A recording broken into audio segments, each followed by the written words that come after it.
Hey everybody, hope you're all safe and doing well. As you can see, we're on Archer. We're getting her ready to put in the water. We got the cover off, so now hopefully within the next week, 2 weeks, she'll be in the water and we can once again start doing some sailing videos. It is pouring out right now, but we thought all our viewers could use some beach time and some sunshine, so we put together a video with some of our old material showcasing a few of our favorite places. They're from the vault. Hey, we're back in St. Pete, out of Michigan and away from the cold and snow. It's very nice to come down to beautiful blue skies and warm. Yeah, even though it's breezy, it still beats Michigan winters. Right. So one of the amazing things in St. Pete, you see behind me these banyan trees. There's two of them right next to each other. These are over 250 years old. They're amazing trees and they're actually protected. And if you get a chance to come down to St. Pete, you gotta check these out. It's right on the waterfront. There's beautiful parks, so it's a short walk. So let's go take a closer look. You can see, like, there's little walkways through the tree. These things are amazing. I could probably climb all the way through that. So these trees are absolutely beautiful and just incredible to take in. It's very large and very big. And that's just a small portion It's of kind this of tree. cool to come in here and like look up. Oh, that looks like a funny mouth right there.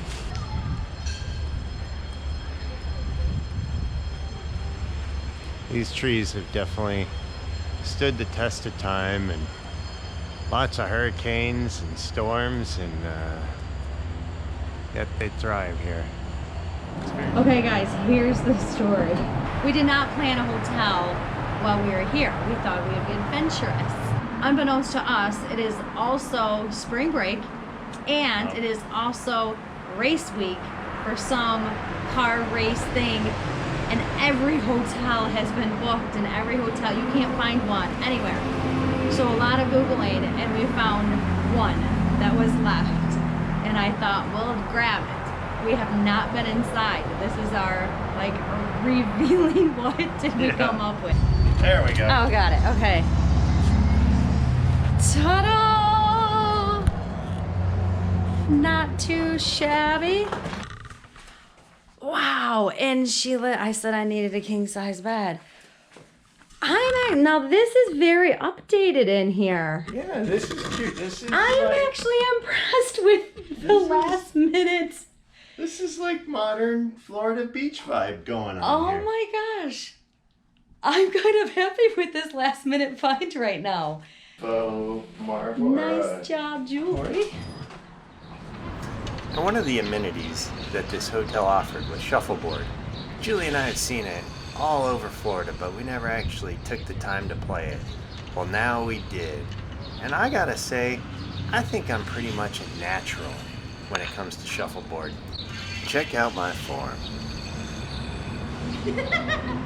We are at Fort DeSoto on their North Beach. It's beautiful. The tide is out, so you see like how much, like when that tide comes in, you don't have that little island that just spans all the way out over there. This is just like a little tidal pool until the tide comes back in. Believe it or not, the tide comes all the way almost up to where I'm at, maybe 5, 6 feet shy. So it's gorgeous, it's beautiful.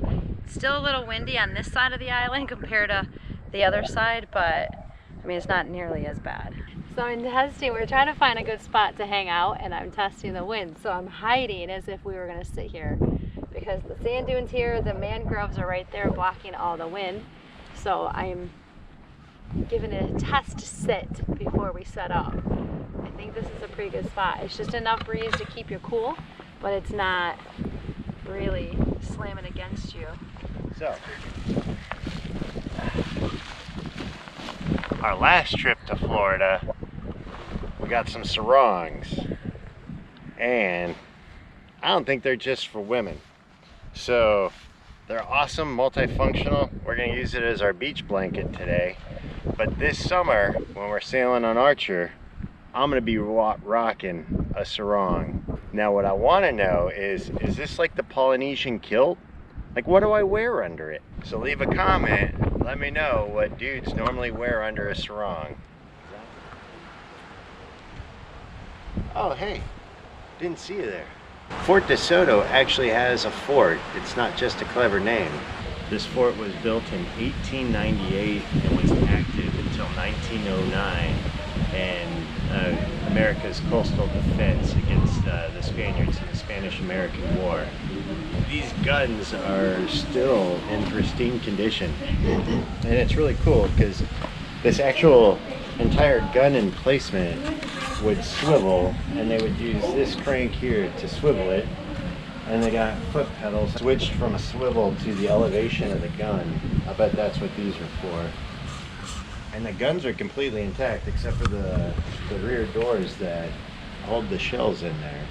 And then on either side of these brick walls are where they kept the munitions and all the gunpowder, and everything is still intact. Here's another set of these big cannons. There's 4 remaining here at Fort DeSoto.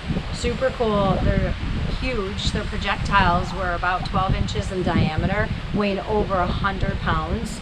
And their distance is between like 1.25 miles up to 6.8 miles away. And then up at the top, we can walk to, and you just look around and you see nothing but a 360 view of this whole area. So this was just this perfect spot for them to be able to guard this area and be on the lookout at all times. We are now at the top of Fort DeSoto. It's really windy, so super sorry about that. I wanted to show you guys kind of what was the view that they had to work with. So way over my shoulder, you can kind of see way off that side of the beach. Really far, miles and miles that way. And then we'll circle around. As you circle around, you can see, eventually you'll see the Skyway Bridge way over there. And then more water. What body of water would those intruders be coming across? Well, they would be coming across the Gulf of Mexico. Thank you. Why don't you tell these wonderful people where we're at today? We are currently at Anna Maria Island. It's a gorgeous day out. The water, though, is very cold, so I want to go swimming in it, but I'm just not brave enough.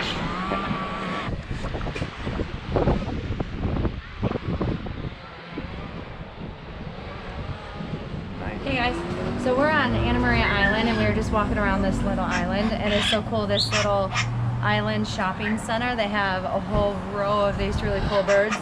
So these little fellas, they say they'll bite. I'm fairly sure that's to keep your fingers on there, but it's kind of neat to listen to them. All of them talk, so it's just a matter of trying to figure out what words they know and what they'll say. But these guys, out of all of them, are the most vocal. An African gray parrot, his name is Bailey. This piglet's trying to take a nap. Hey, piglet. Oh my gosh. Trying to get between the bars here. Look at that. Oh, pretty. Oh, are you coughing? He's coughing. He's got the bird flu. He's spiking up his hat. What in the hat? He's spiking up his hair? In a boater's life, there are 2 things that are their absolute nightmare. Number 1 is sinking. Number 2 is running aground. Well, actually, let's say 3, and these are in no particular order. Your boat breaks free and runs aground. We are on the windward side of Anna Maria Island, and this guy seems to have just broke free possibly and drifted and ran aground or had engine problems, and the wind just blew him right into the beach. And you know they're really shallow when you can walk from the shore to the boat, and all you got to do is hike up your pants till your pants didn't get wet, so you know they're real close. The water's really shallow right there. We just got done talking to a nosy neighbor and got the 2 scoops on the boat. It was built in Michigan for a Czechoslovakian couple. They sailed it out the St. Lawrence Seaway, down the East Coast, out to the Caribbean for a couple years, brought the boat into Clearwater to be serviced. They sold it. The history kind of stops there for a little bit. Then someone, whoever owns it now, was leaving Clearwater, and they must have crashed into a channel marker. The side of the boat that we could not see, that's further out, there's a giant hole ripped in the hole. And the thing is hard aground. As the tide comes up and goes down, water is just filling the boat and then draining out of the boat. But like every good sailing story, there's two sides to every story, and we only have one.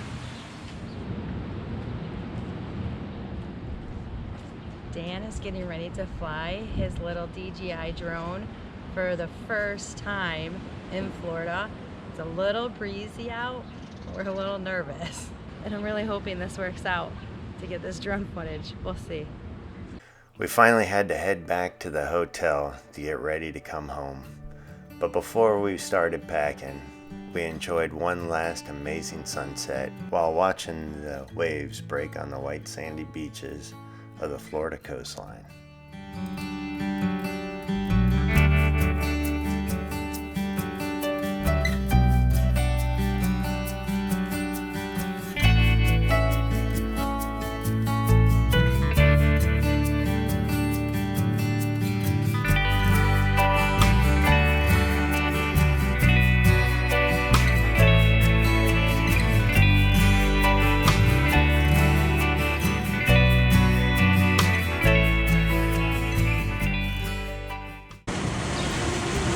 Gotta catch it.